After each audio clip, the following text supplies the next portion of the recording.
Live from Fargo and serving you on TV, online, and on the go. This is Valley News Live at 6. I can't think of a more frightening situation to tell your story and have nobody respond to it.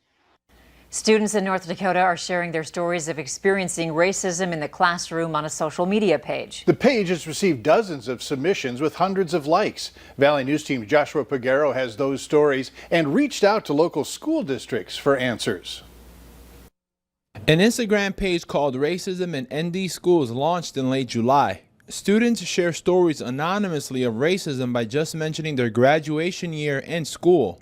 A Davies High School junior says a student accused him of being on welfare when his mom showed up late.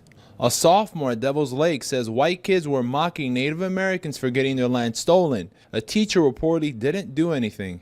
A Davies sophomore said they were told by a theater student they were too dark to play a part in a play. A Grand Forks Central High School student who is Jewish said they've experienced anti-Semitism since elementary, and it led to attempts to change their appearance so they, quote, not look Jewish. The alleged racism didn't just come from whites. There was a Fargo South senior who said that black people would make fun of Mexicans. These stories were from districts across the state.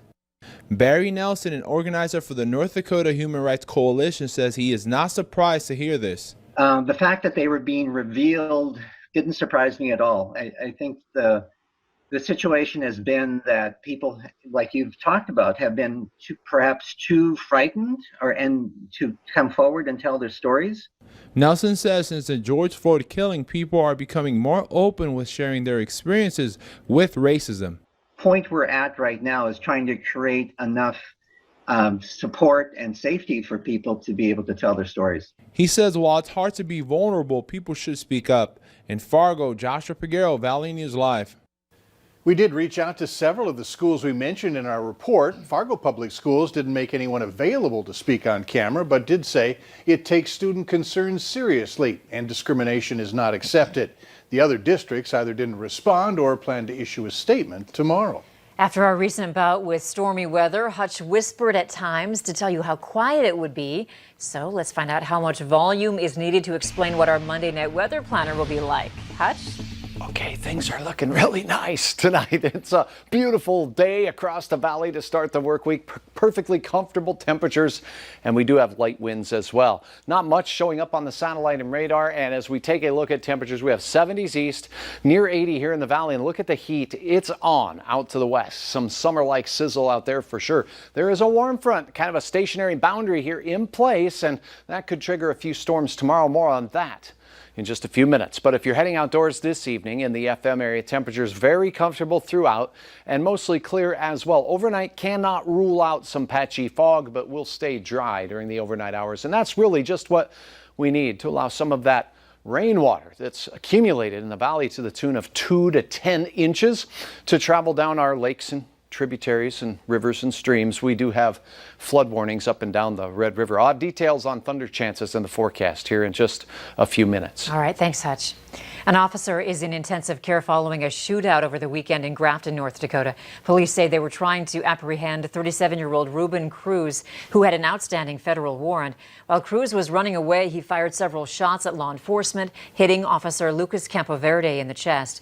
We're learning that the officer is in stable condition in the ICU at All True Hospital. Community members say they're remembering all the amazing things he did for the community, like create the first esports program for kids at Grafton High School. His main goal with being an esports coach was to make sure that he could get kids to get through school. Every once in a while we have a few kids that start to slip through the cracks, and he helped catch some of those kids this year. 37-year-old Ruben Cruz of Botno is in the ICU with gunshot wounds from Officer Casey Jones. Campoverde's family says they will be releasing a statement to the community, and you can find that on our VNL app. With more than 2,000 views, some of you may have seen a video that was posted to Facebook over the weekend. It shows what occurred after a traffic stop involving local Black Lives Matter activist Faith Dixon.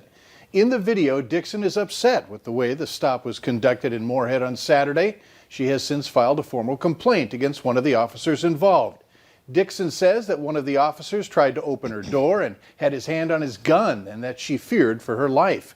We reached out to Moorhead Police about what happened. A report indicated that shortly after 4 o'clock on Saturday, Dixon was in fact pulled over on 8th Street, driving 44 in a 30-mile-per-hour zone. The report describes how Dixon was argumentative. Dixon was cited for speeding. Police say they want to be transparent as possible with the community, and will be releasing more video on the incident sometime today. One man is now charged with 2 counts of vehicular homicide after a fatal accident in North Fargo. It happened Saturday morning when officers responded to a crash in the 700 block of 14th Street North. A motorcycle driven by 22-year-old Pierce Queen was hit by a car driven by Henry Kohler. Kohler told investigators he was returning to his apartment after a trip to Empire Liquors. Kohler said he looked down at his GPS right before he crashed and claims he only had 1 beer.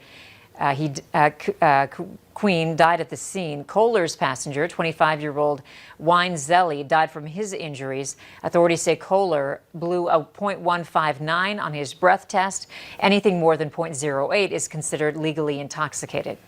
Let's take a look at the COVID-19 numbers for today. Minnesota is reporting another 567 confirmed cases of COVID-19, along with 6 new deaths linked to the illness. All total, 1,712 deaths have been attributed to the disease. In North Dakota, there are 60 new cases and 1 new death. The death toll now sits at 125. There are 38 active cases at the University of North Dakota, according to school officials. Students with COVID-19 are currently being isolated at hotels that have a contract with UND to provide that service, while staff or faculty members are isolating at home. The university will also be having COVID-19 testing events this week. They will be open for K through 12 and UND faculty and staff from August 19th through the 21st. Testing will be open only for UND students on the 23rd. You can find testing times on our website, valleynewslive.com.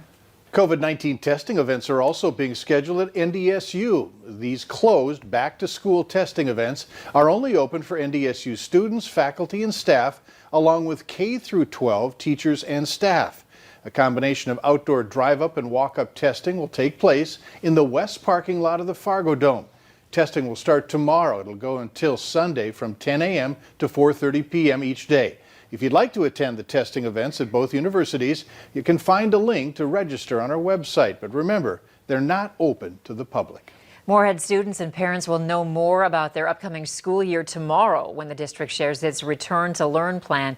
School leaders built the plan with state guidance and input from parents and staff.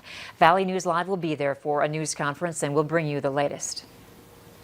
Later on Valley News Live at 6, one local college student is taking a stand against drinking and driving. We'll show you what he plans to do to get you home safely after having a few drinks. A gorgeous start to the work week, including a mostly moony rising sun. Take a look at this sunrise this morning. We do have a chance for some thunderstorms in the forecast. I'll detail that coming up right after this.